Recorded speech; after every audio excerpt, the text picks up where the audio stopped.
Good evening, and welcome to the special broadcast of the Hologram News Network. As a game, Star Atlas seeks to break many barriers in many disciplines. One of those groundbreaking efforts is in its economic development and oversight. From the very beginning, Star Atlas's virtual economy has been planned to be a vibrant and thriving economy that mirrors many of the auspices of real-world economics. Today, we're privileged to sit down with Stephen Sabol, Director of Economy at Star Atlas. Before joining Star Atlas, he founded Capital Markets Data, a data and analytics company that provides financial institutions with historical economic data. Stephen worked as a statistical programmer at Salt.io, a database economist at Caxon Associates, a staff economist at Dynex Capital, and a macro research associate at the Federal Reserve Bank of Richmond, where he researched monetary policy and macroeconomic issues. Stephen, it's a pleasure having you on the show tonight. Thank you for having me. We also have the pleasure of introducing Jono, the creative mind behind Stardust Economy, a seasoned veteran in Australia's data science community. Jonathan has been at the forefront of data visualization, data science, and Web3 technologies. Stardust Economy, Jonathan's brainchild, is more than just a data running project. It's the embodiment and support of a vision for the alternative, vibrant economy of Star Atlas that harnesses the power of Web3 technology. Stardust, welcome. Thank you. Nice to meet you. It's great to have you back on the show again.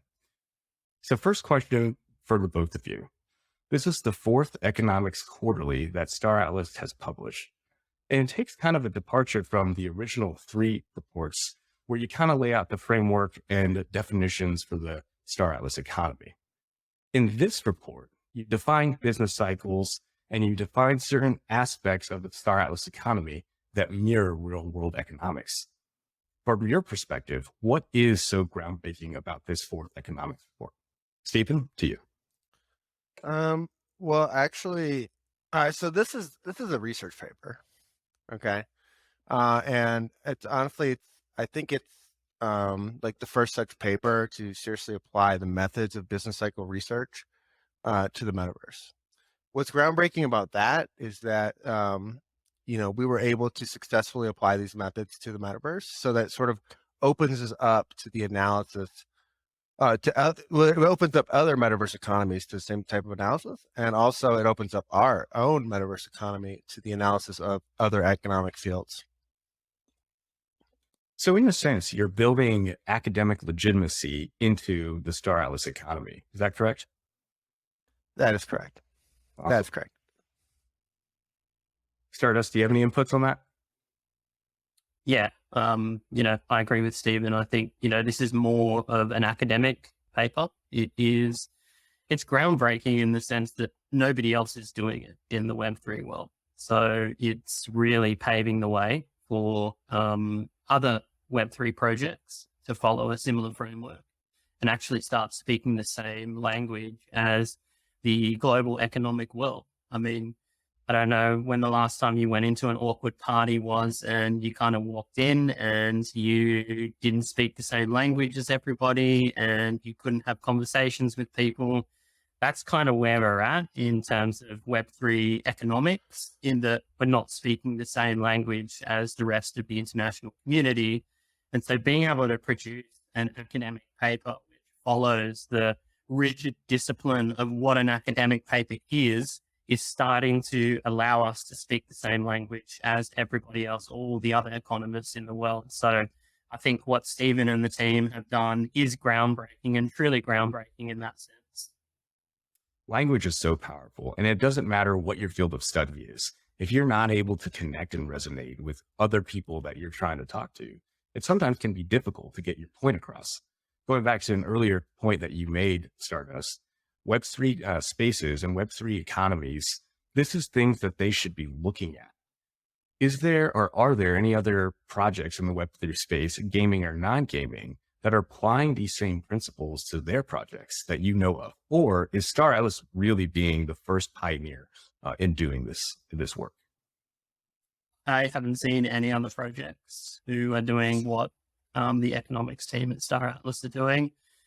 It's probably a very boring answer in the sense that I can't elaborate any further. But, let's flip that on its head and say, well, that's inviting other projects to start embarking on this journey, which Stephen and the team have spent, sort of the last year and a half going down. Yeah, there are no other projects doing this. And we've checked, we're like very familiar with the departments of other projects, and no one is doing what we're doing. And that's exactly right. Like, as Stardust has said, like, this is a call to action, right? Like, we're hoping that like, we're all in this together, right? Like, if we want to succeed as like an industry, like, we're going to need like everybody to sort of get on the same page, right? And start taking it like a little bit more seriously. So along those lines, where did this thought process or line of thinking come from? Did it originate in the economics department, which, as we know, is a powerhouse within the Star Atlas team? Did this kind of resonate within the executive levels of Star Atlas and said, this is something that we need to do, not just for the benefit of the game, but for the benefit of, the entire industry in this space as well? Well, yeah. So it started with the first economic quarterly, right? Like, in that first report, we defined like the Star Atlas census, and we defined like employment and unemployment and all this stuff, right? And like the whole intention of our definitions was to make it so it was relatable to like the economists out there, that it was relatable to like, to people looking in on the metaverse, right? So like, we've been doing this has been like our strategy from like the very beginning, is to make, metaverse economies like directly translatable as like real economies for people outside of the metaverse. Because, that's where we need to win. You know what I mean? Like, we need to sort of like, we need like the political influence, the academic influence. It needs to go beyond the gamer class. It needs to reach like the professional, like, investor class that looks at like emerging markets, for example. Like, you need to consider like our sector as, like along those lines. And so by defining things in that way, we're hoping to attract, those type of individuals into the space.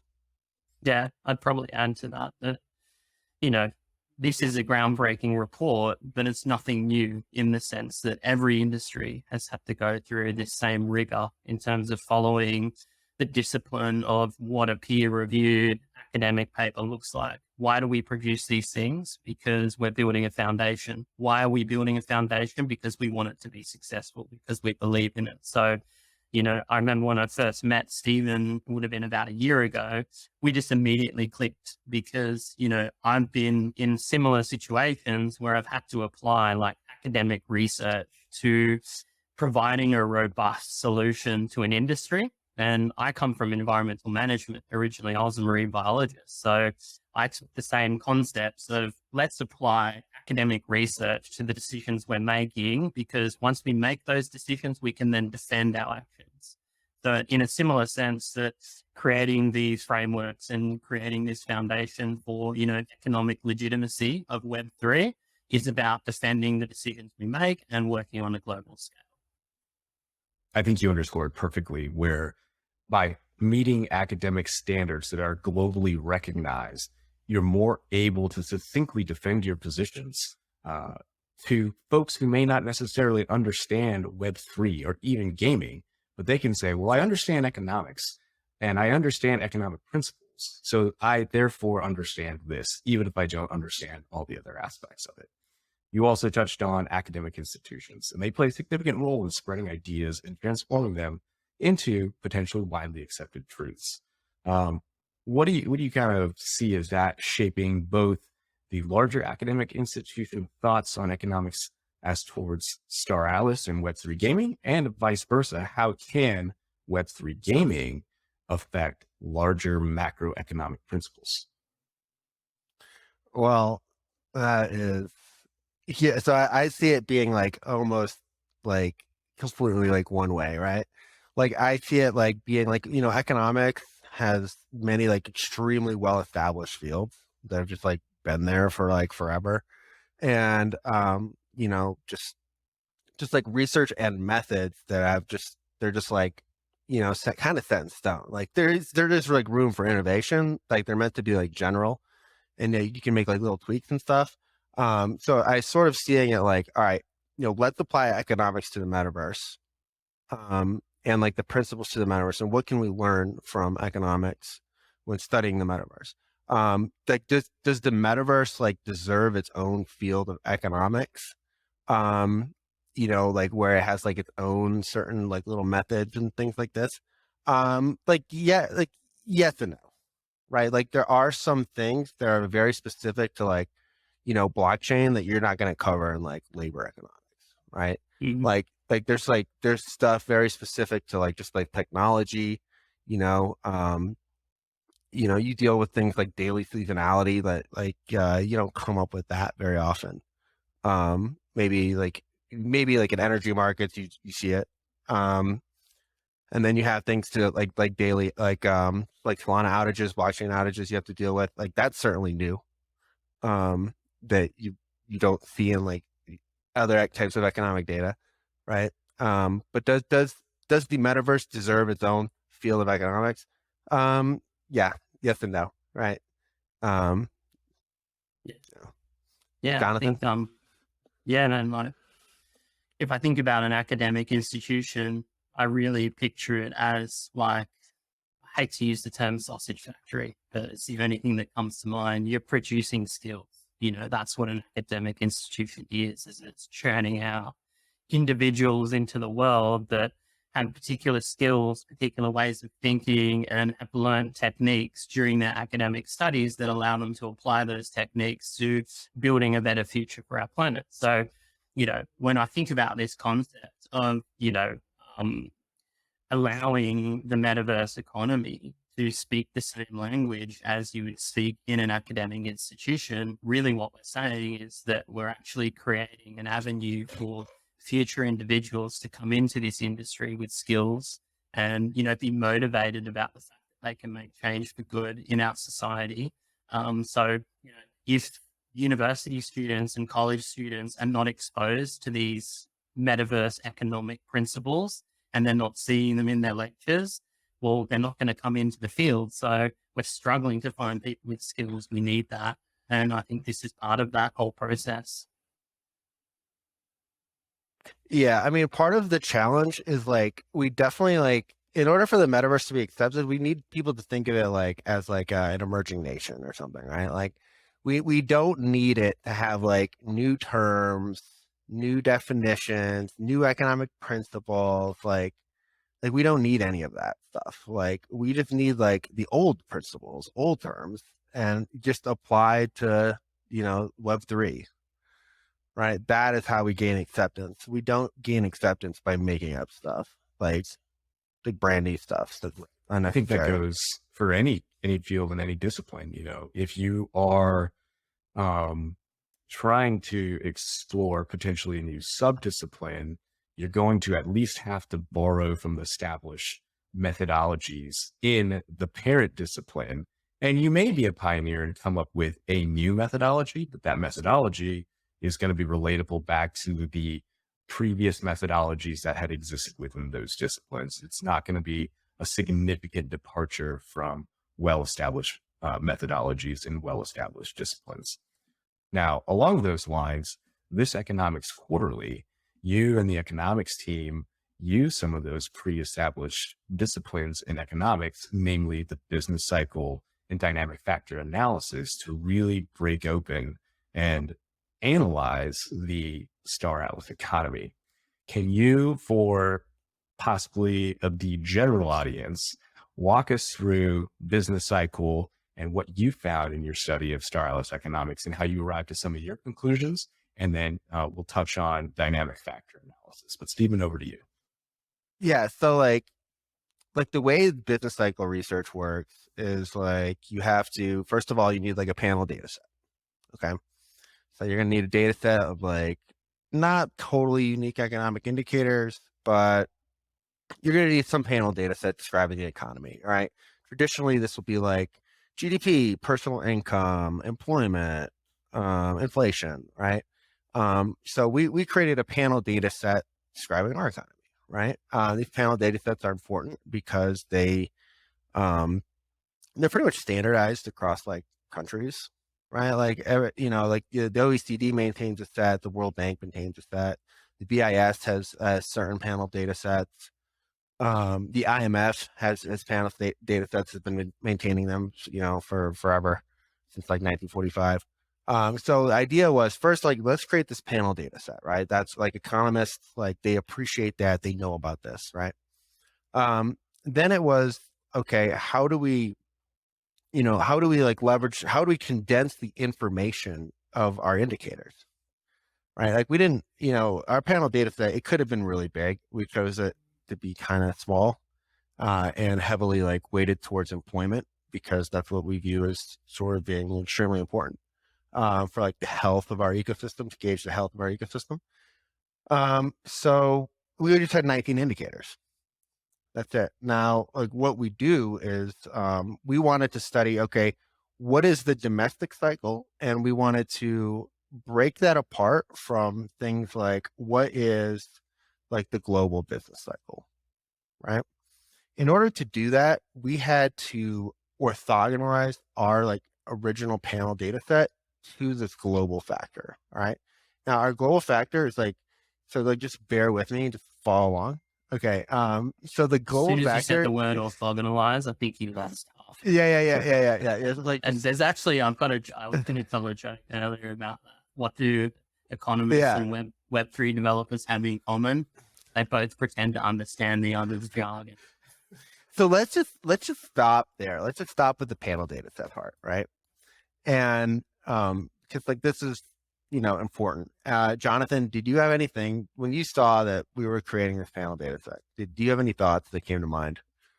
But like, I mean, you just kind of, you make it seem so easy, this idea of creating a panel data set, but like the data that we're utilizing to produce this is blockchain data, so there's a number of unique challenges around blockchain data, which other areas in the world are not, really thinking about. But I love this concept of, let's follow the same principles as these legitimate institutions, and let's create these 19 different variables or indexes which we can track over time so that we can standardize based on the same ideas.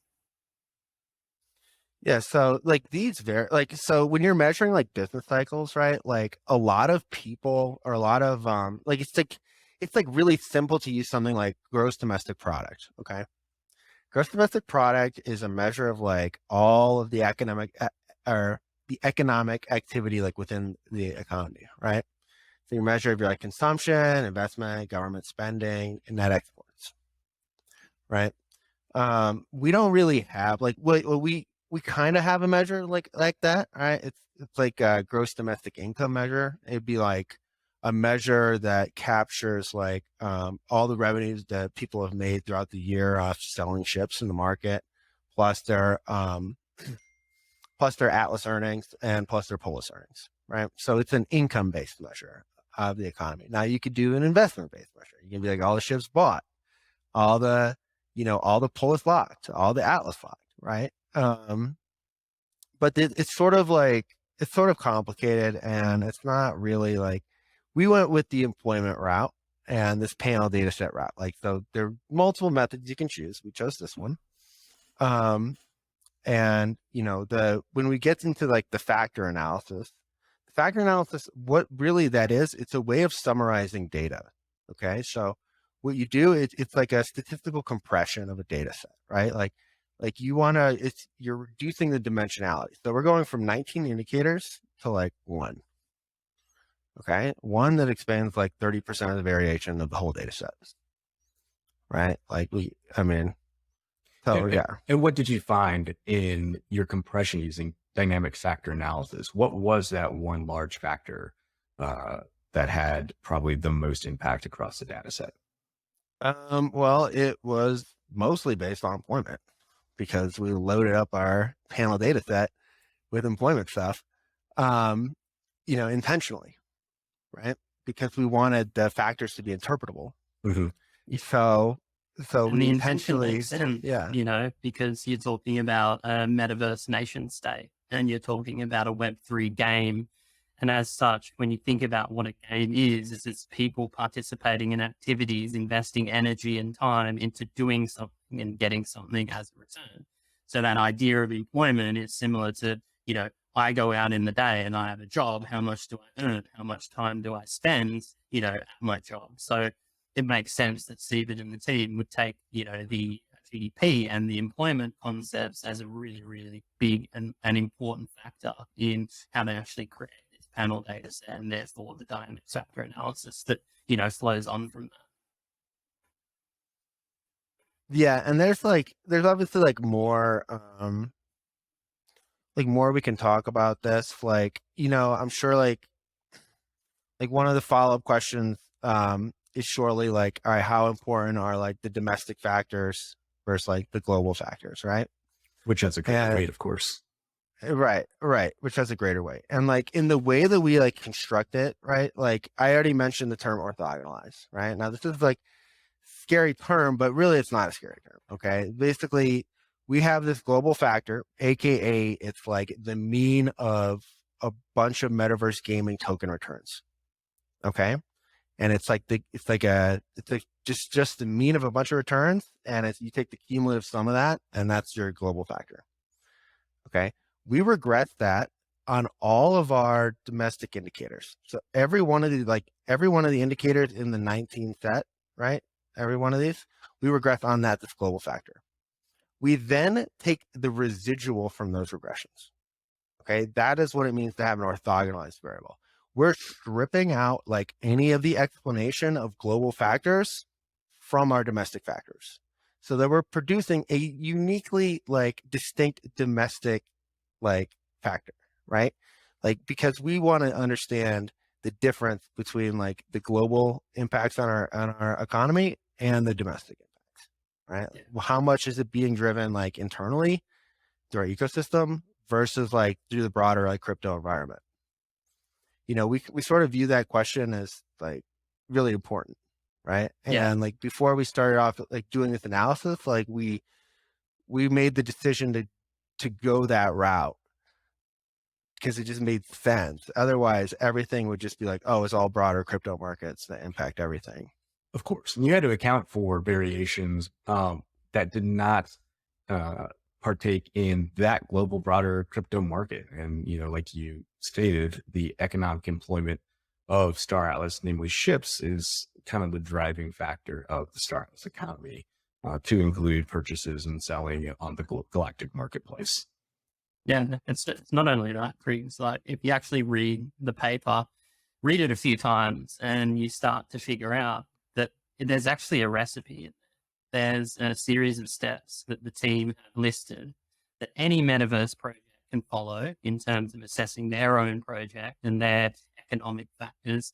And, one of the sections talks about seasonality, this idea that, there's business cycles and that, there's periods of recession and there's periods of growth, even uses, I think, the reference of dog years, how dogs and cats, when you compare them to human years, they're sort of, kind of condensed. Well, in the metaverse economy, we go through very short, sharp cycles. So, Stephen talks about, being able to apply all these economic, algorithms and economic approaches to metaverse data. But when you read the paper, there's so much more to it. For instance, Solana has outages where you have days where people can't transact on the blockchain. So you need to account for these things. So you have to use statistical techniques to smooth out your data. So really, this is a very academic paper in the sense that, you can follow these same disciplines. I mean, they even list the R packages that we use, and R is the statistical software that Stephen and the team use to apply, these algorithms and concepts. So any academic can pick this stuff up, download a whole heap of blockchain data, and start actually experimenting with their own project. Yeah, exactly. I mean, that's the point. The point is we want people to start using this type of data and start applying standard research to this industry, right? That's just going to increase our reach, right? It's going to increase our influence, our reach. And that's incredibly important, because we need that kind of influence, because we're trying to shape how people think right now, right? People, like many people, you tell them about like what, like Web3, and their eyes like glaze over. They have like no idea what you're talking about. But if you phrase it like within the context of, okay, this is just like a new emerging nation with an advanced labor market built out of like gamers, then they're like, oh, okay. And they're like, how do we invest? And they're like, all right, you can literally buy anything associated with the project at all. You're like invested in it. You're in it. Yeah. You're in it, and it's growing. And Yeah. developing. Yeah. You know, Yeah.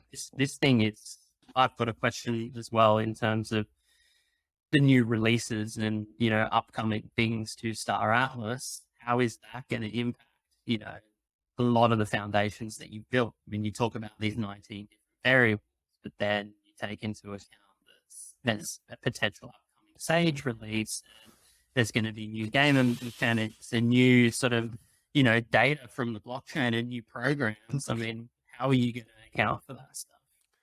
Well, okay. So we know that significant changes are coming to the Star Atlas ecosystem, and therefore like the underlying data, right? So the ecosystem will be growing not only in the gameplay, but also like concerning explicit incorporation of like real world metaverse interactions. All right.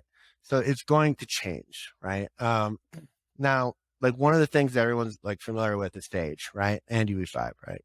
So employment in Stage and UE5 will be based on daily participation, right? So meaning like greater levels of participation will be required to maintain the same employment rates currently found in Score. The closest parallel we have right now is the employment of extra small ships in Score, right? Maintaining full employment in extra small ships requires daily refill actions, and like more effort, right? And we also know like from that data that their employment rates tend to be lower, right? So I would expect to see that the employment rate data actually like come down like in the aggregate with the introduction of Sage. And I think that's like just one example of how, you know, a release might change the data. Yeah, like you mentioned, the extra small ships do require near daily participation and activity in the game, whereas, you know, some owners might have, you know, ships that only require a login every 3 to 4 days. And for that very reason is why the actual daily metric, you would see a reduction in the employment. Yeah, I remember. I'm sorry, Stephen. I was going to say, I remember early on when I first started participating in Score, I ran all these models on like yield, so annual percentage yield, which ships have the best earnings and best returns. And it came out that, you know, these extra small ships have the best yield in terms of return, but some of these ships require a 22-hour login into the platform. So it was almost like that same situation where they were, you know, trying to do things on Mars on a completely different like solar cycle. And I had this alarm set where I'd wake up at all sorts of hours on this adjusting cycle just so I could optimize my gameplay. Right. It's a similar thing in the sense that, you know, you're going to have to participate, from what I'm hearing from Stephen daily, in order to achieve, you know, if yield is your quest, then that's what you're going to have to do, and you're going to have to optimize accordingly. Yeah, and one of the things that's going to do too is it's going to actually bring in more seasonality into our environment. So like anything that requires like daily participation is that's going to induce like a weekly seasonality, right? There's going to people, so we're going to start seeing that in the data, and you know our data runners are going to have to address that, or else everything is going to look like, you know, it's going to be like this constantly. Right. We can already see it. I mean, I posted it on Twitter and I tried in. I was going to mention Stardust. No, you bring up the point that I was going to bring up, in that you've already analyzed the weekly seasonality of activity in Score and activity in the Polis Locker and Atlas Locker.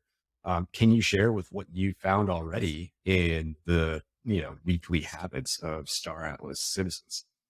Yeah, I mean, we're all human beings, right? We all have a life that we live, and Score being one of those game loops where you have to log in every day and you have to refill your ships and you have to buy resources, doesn't stray from that. And, I know I sometimes get scolded if I log into Star Atlas on a Sunday and try and refill my ships because my partner's like, you should be working on a Sunday and this is our day for the family. So you see that in the data. So you see that the lowest participation in score through Solana transaction data is actually Sunday. But then you also see this compounding effect on a Monday where everybody that didn't log in on Sundays all of a sudden logging in on Monday and buying resources and refilling their ships. And so like, you can clearly see that in the data. Now, what's interesting, and I posted about this on my Twitter, is the other programs. So I looked at the Atlas Locker, I looked at the Polis Locker, and I looked at the Galactic Marketplace because I wanted to understand what are the behaviors of people on these other platforms. Now, the Galactic Marketplace is quite similar. You see lower participation on Sunday. I won't spoil it for anyone because I want you to go on my Twitter and I want you to see my analysis, but have a look at the difference with the Atlas Locker and the Polis Locker. And you probably start to think that the people that are participating in those programs are slightly different to your average person. So I don't want to spoil anything, but definitely have a look at those slight nuances and differences because they're interesting. I mean, guys, he's basically just saying just follow his Twitter. But so just follow his Twitter and then allow him to tell us the difference. Well, this is the job of a data runner is to make things interesting, I would encourage more data runners out there as well, because our job is not easy and collecting all this data and then trying to interpret it is not an easy job. But yeah, certainly there's interesting insights in there. It is certainly not easy. And you do a phenomenal job at it, not only collecting the data, but turning it into digestible information for others to consume. And I think that's where a data runner can set themselves apart.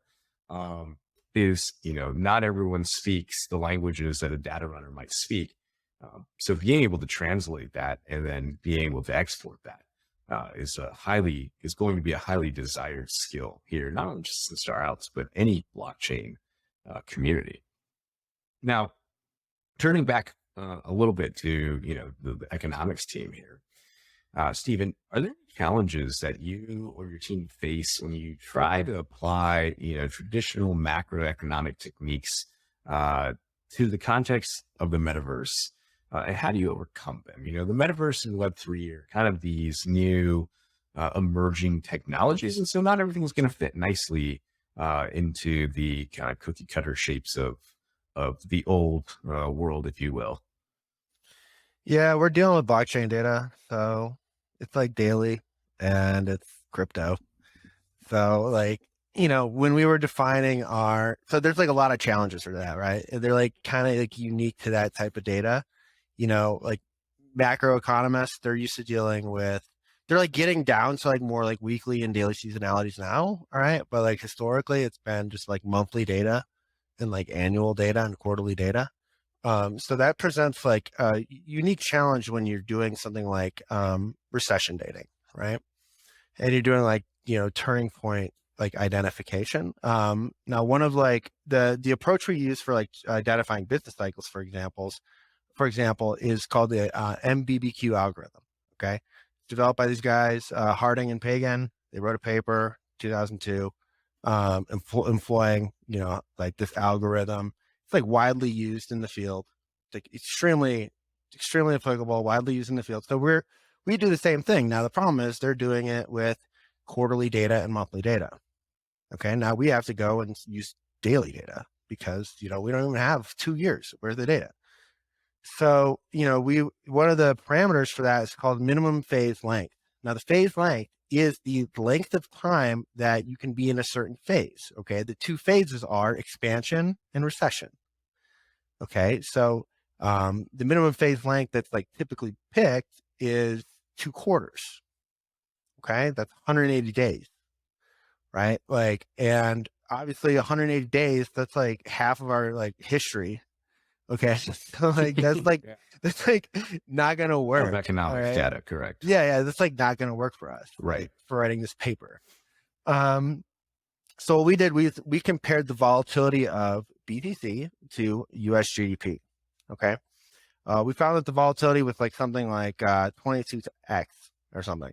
All right, some ridiculous amount higher, right? At like the quarterly level, right? and then so we used this and we just divided, you know, maybe we divided 180 by like 22 or whatever. Is that 9? I don't know. I With believe 180 years 180 by minimum 20, cycle. yeah, it would be like 9, right? So that's how we like got to like 9 days. Okay, we divide the volatility, the minimum phase length assumption, like 180 days divided by the volatility ratio to get to that like 9 days. Okay.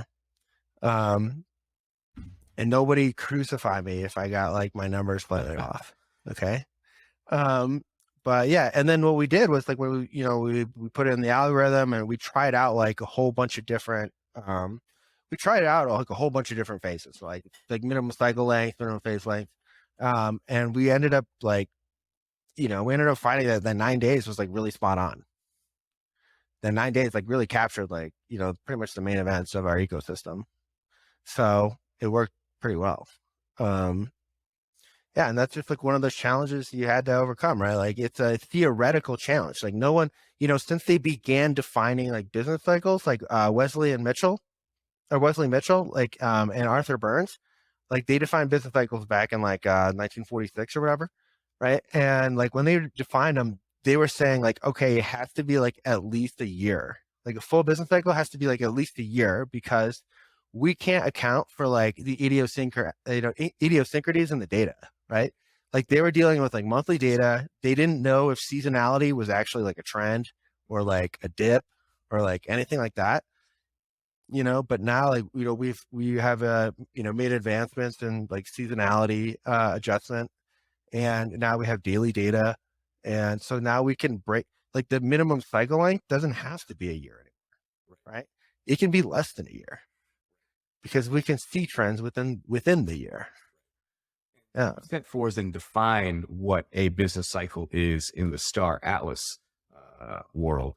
Now, do you see the business cycle as you define it potentially changing in the future based off maybe some of the factors that you had previously used in the calculations, namely BTC to USD volatility? Or is this established metric that you've done in this report going to carry forward and kind of really define business cycles going forward? It's going to change. It's going to totally change.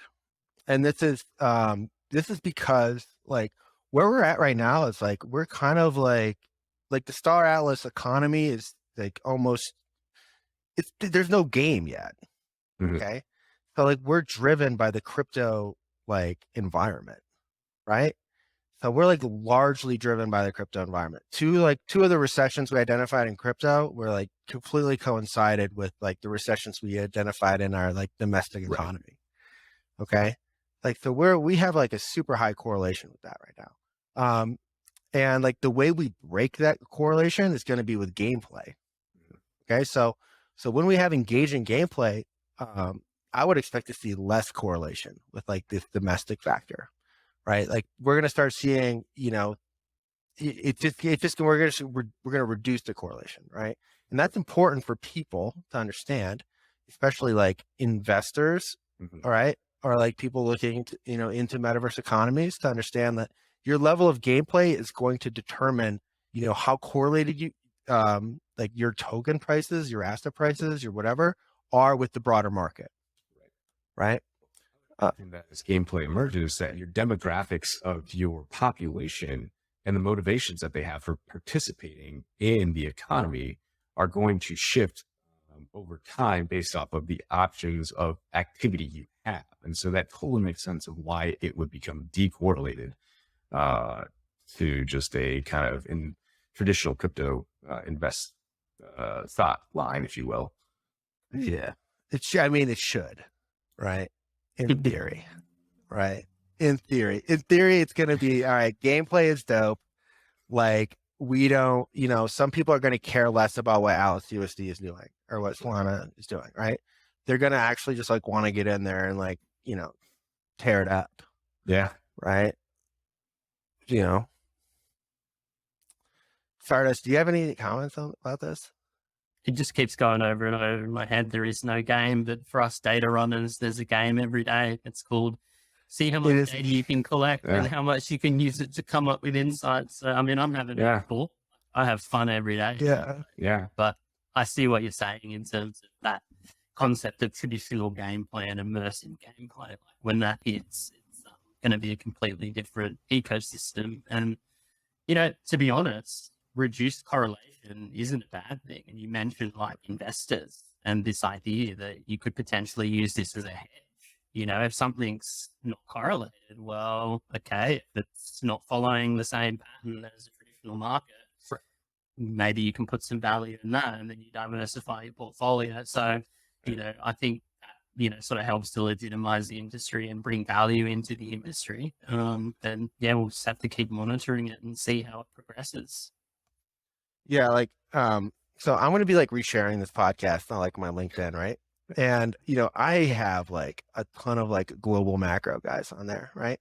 And like what I need them to understand, right, is that like what they understand, right, is that like crypto BTC has like picked up in correlation with US equity prices, right? Like over the past few years, right? It used to be the case that, okay, maybe you'd add crypto into your portfolio because great diversification, aspect to it, right?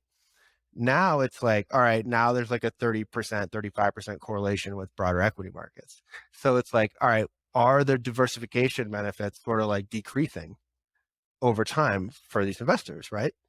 And what we're saying is, hey, because we're going to have like an actual game involved in our projects, like this is going to reduce our correlation to like broader crypto, right? So this is going to actually provide like a real diversification benefit for investors, right? So like look at us, consider our field, right? Yeah, absolutely. And there's, Star Atlas seeks to be more than just a game. Now, the team always, highlights game first and gameplay first and engaging gameplay first. But Michael always also talks about building out a vibrant, thriving economy where people can come and build and they can bolt on to the game. And it might not necessarily be a game in and of itself where you're, flying a spaceship or you're shooting other players, but you're contributing to the economic activity.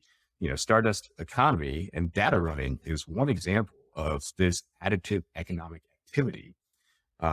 From that viewpoint, that standpoint, the inclusion of data from, player-owned businesses, guilds, DACs, other economic actors, certainly here us at the hologram within the metaverse, what additional insights do you think that could pose either to academic research or your own economic insights as you see it from the economics team? And that question's for both you and Stardust. Yeah, I mean, I'll start from the data running side of things in the sense that I take a very entrepreneurial mindset. And, Star Atlas, to me personally, is not just a game. Like, yes, the game is really important. And of course, gamers will say gameplay first, etc., as you articulated. But for me, and you see a lot of the charity work I do, and Right. a lot of the philanthropy that I do outside of the game itself, it's more of an ecosystem. And it's an ecosystem which truly embraces the concept of what the metaverse is. It's an alternate universe. And in my alternate universe, there's a lot of opportunity for businesses to flourish and develop, for service offerings to come into the market. And, even within the gameplay itself. And I'm predicting that after the Sage release, people are going to start participating and start putting energy into it and start trying to figure out, well, where are the best resources and, how do I get from A to B without pirates attacking me in between? And so for me, that's an opportunity to set up a data running business where I can actually help guide people on what an optimal strategy is and, put that behind the paywall or, have a subscription service or something along those lines. So I see an enormous amount of opportunity to bolt on to Star Atlas and the metaverse itself and provide services and offerings that, rely on data to make decisions. So, that's, a pretty simple response. And, it's a call for anybody who's interested in data running to reach out or set up your own little Stardust economy and go from there. Yeah, exactly. Like we need people like Stardust, right? And AFIA, like we need we need the data runners, right? Because, we're a decentralized project, right? Like we rely on like our broader community to like, kind of pick the ball up and like help us out, right? Like in our, in our economic quarterlies, we're like defining economic indicators. We're talking about seasonal adjustment. We're talking about Solana outages. We're talking about like factor analysis. We're talking about how to construct our indicators. All of this is meant for like the data runners to kind of like pick it up and like run with the ball, right? Like we want them to create the indicators. We want them to run the queries. We want them to provide that data to the public. They're going to do it at a greater frequency than us, right? It's like they're going to do it in the private sector. It's going to give them like more eyes on them, right? Which helps the whole ecosystem.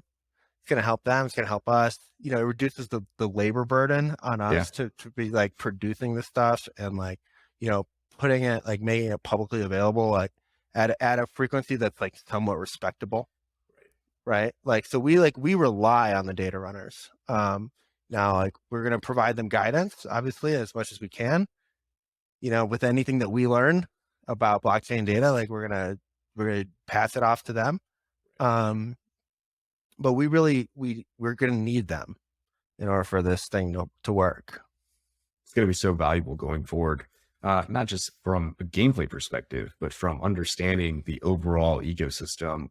No matter who you are, whether you're sitting, at the Star Atlas economics headquarters, or if you're just trying to be someone who is going to invest in the project from an outside source, or if you're just, someone who's interested in the project and wants to know, the ins and outs of the Star Atlas economy.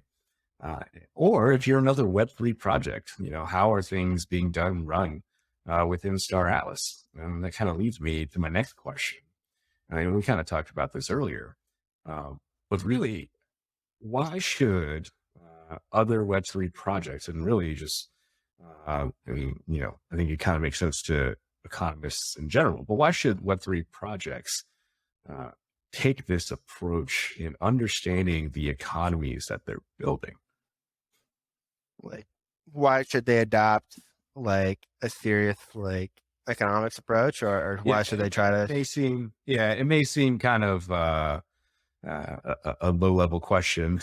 No, but actually, it's why should they adapt some methodology? Whether it's the methodology you set forth or methodology set forth, at the global level at an economics forum. But why should other economics teams, if there are economics teams or what they call themselves in other Web3 projects, really take measures to kind of understand some of these nuances within Web3 and blockchain? Well, okay, so Web3 projects, like they all sort of like share the same like principles, things, they have like decentralization, they have like the sale of NFTs, purchase of NFTs, like they have governance, and like these sort of structures like make them like set them up kind of nicely to be set up as like to be analyzed as like real world economies. Okay. And it doesn't like, I mean, in many Web3 projects, like they're going to have like this like base set of features that, you can apply these methods to, like, no matter what it is. It could be like the silliest game ever. Okay. So like, yeah. Like so it's easy, right? Like it's very portable. Like everything like we've done is like portable to other projects. Right. And, like what needs to happen is like they want to be taken seriously, I'm sure, like, or maybe not. Maybe they want to be known as like, just like essentially blockchain game. Right. Sure. But I mean, I think like we as an industry, like we want to be taken seriously. Right. Like, it's not like everybody for yourself. Right. It's like, we're all kind of in this together. Right. Right. Because we need to like convince people, that we are like a real economic force to be reckoned with, that we have a GDP per capita that's probably, it's probably equal to Algeria or something, like, Well, this certainly is You're right. There certainly is a stigma around Web3 and especially blockchain gaming from both, you're not going to get it just for maybe traditional economists, but you'll probably also get it from traditional gamers as well, right? And I won't delve into the recent announcement by AZ16 or A16Z and CTP in their endeavors into blockchain gaming and traditional gamers' viewpoints on blockchain gaming and themselves. I'm sure you face similar challenges when talking to, those global macro economists that you reference. But how can we and how should we kind of encourage, more research and literature into metaverse economics? Obviously we're here doing the podcast. Obviously you guys are, pushing out great reports every quarter. But what else you think can be done along those lines? Jono, what do you think? Yeah. Oh man, there's so many opportunities here, and there's so many ways that we can start pushing these things. I think what we're doing now is a really good example of, how do we actually make people a little bit more literate in terms of being able to speak the economic language. I sort of wanted to go back a little bit to what you spoke about in terms of Web3 projects. To me, a Web3 project is its community, right? So if you don't have a strong community and you don't have people backing your project and people investing time and sitting on Discord like I've got next to me and participating and having open conversations, well, you don't have a project. All you have is something that sits there doing nothing, right? So the concept of economics is really describing the behaviors of people in that project and how it relates to the real world. So, I think what people within the Star Analyst community should take upon themselves is to understand more around what is economics and why is the team actually following these frameworks. Number two, have conversations with people around you, encourage others to learn more around economics. And I think more importantly, there's a lot of opportunity to go into institutions. So I'm sitting here in Brisbane in Australia.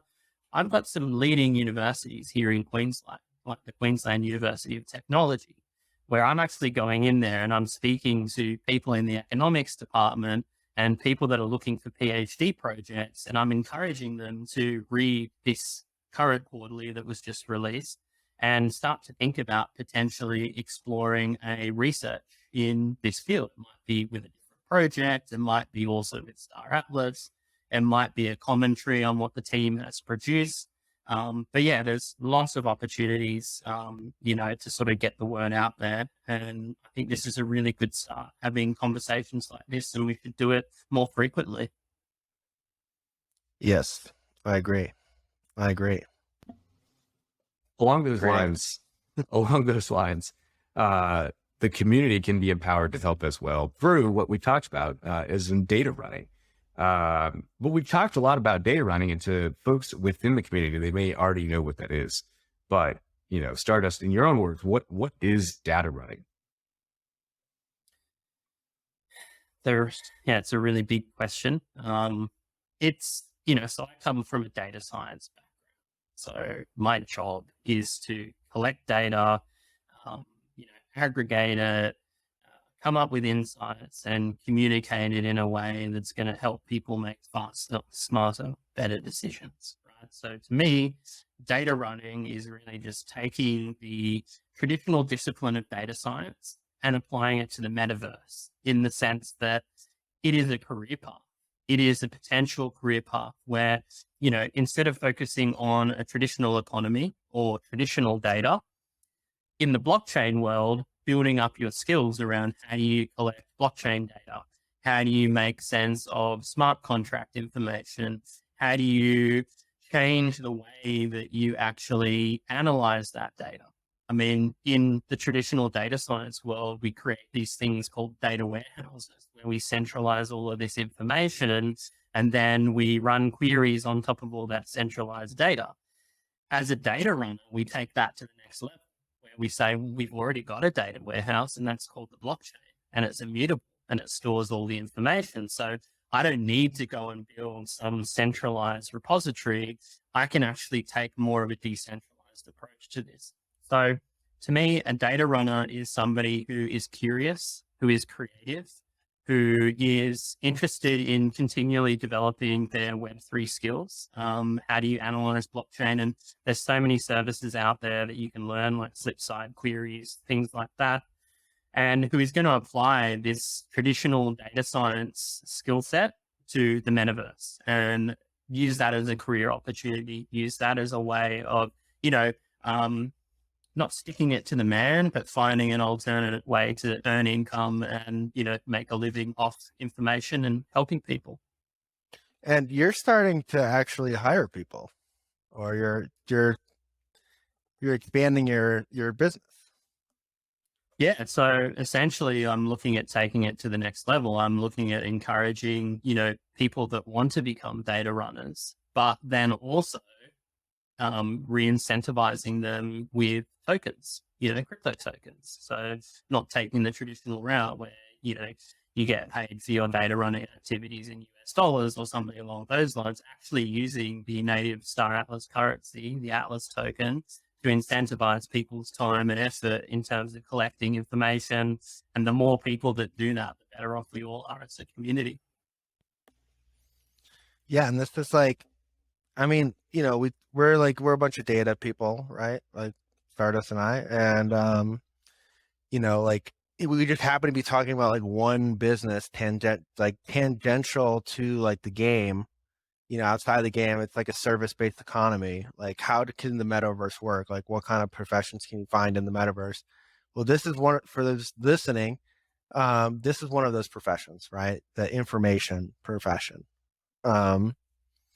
Which is like, and now we're talking about, oh, hey, this is like, we're going to recirculate Atlas, like through the payment of, like through labor payments, right? Like through wages, like people are going to get paid in Atlas, right? That's going to support the currency. They're going to respend it, maybe into the ecosystem, right? And I know you guys at Hologram were exploring this as well, sort of incentivizing content creators. No, absolutely. We actually took emissions from ships staked in Score, and then paid our content creators in Atlas.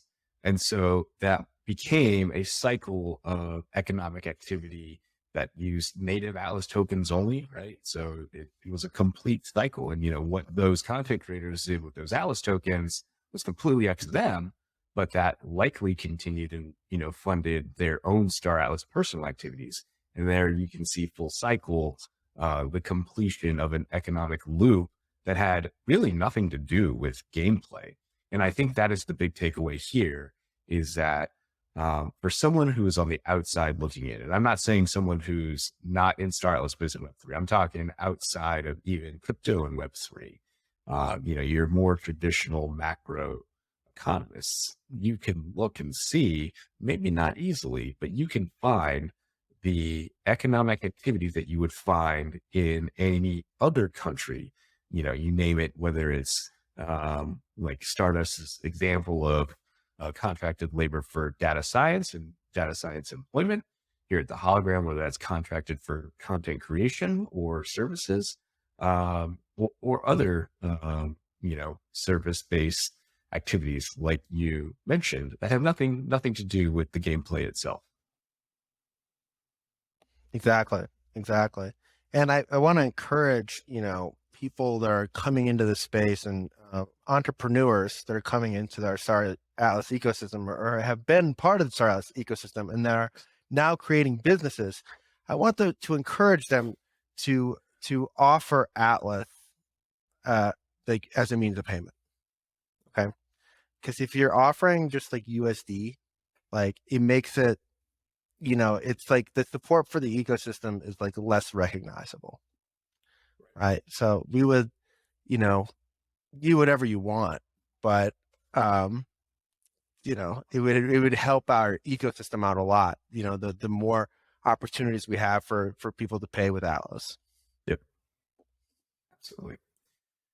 Well, gentlemen, it's been a pleasure to have you both on the show. I've got one last question. This one's, a bit more of a fun, lighthearted question before we conclude here. But it is still along the lines of economics and data running. But any books or learning pathways that you recommend to any of the listeners on how they can get started in either becoming more data literate, starting their path to data running, or just, being more savvy on economics so that when they read the next quarterly report, they don't, well, hopefully they still listen to the podcast, but they at least can get the first hack at it and don't have to wait for us. Jono, go ahead.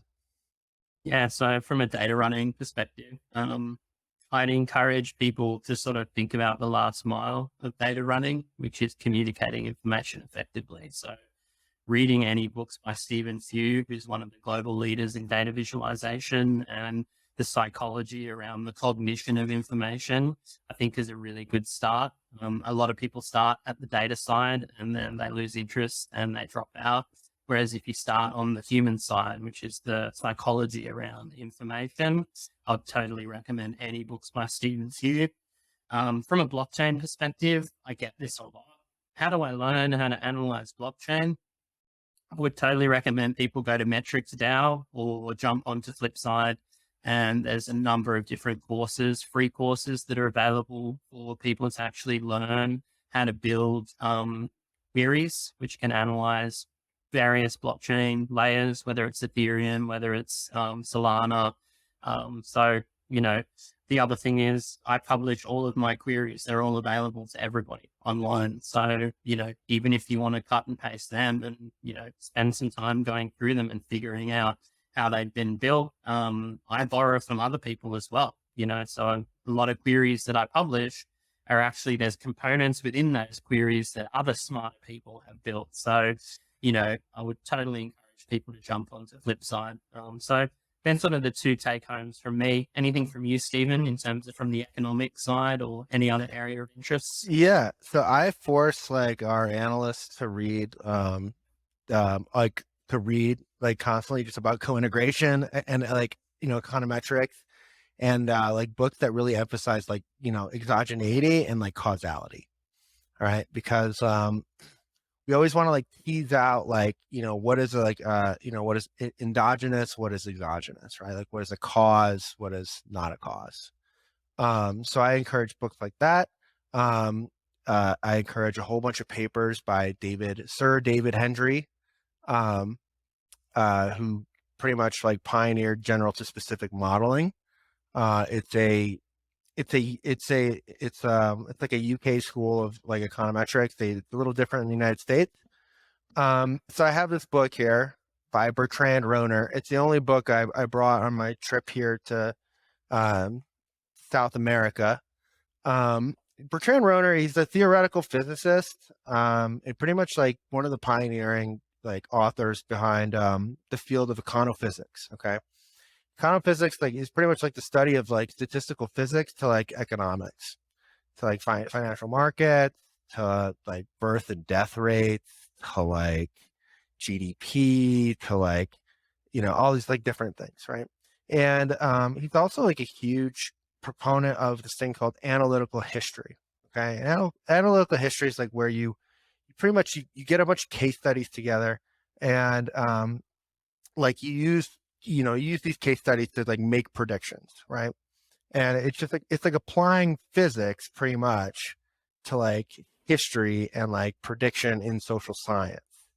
Okay, which is really powerful, right? And these are approaches that I'm definitely using for the blockchain, right? And Star Atlas, and collecting a list of events, collecting these chronologies is extremely important to the understanding of what is driving the day-to-day variation in our data, right? So that's I would recommend Bertrand Roner and Sir David Hendry.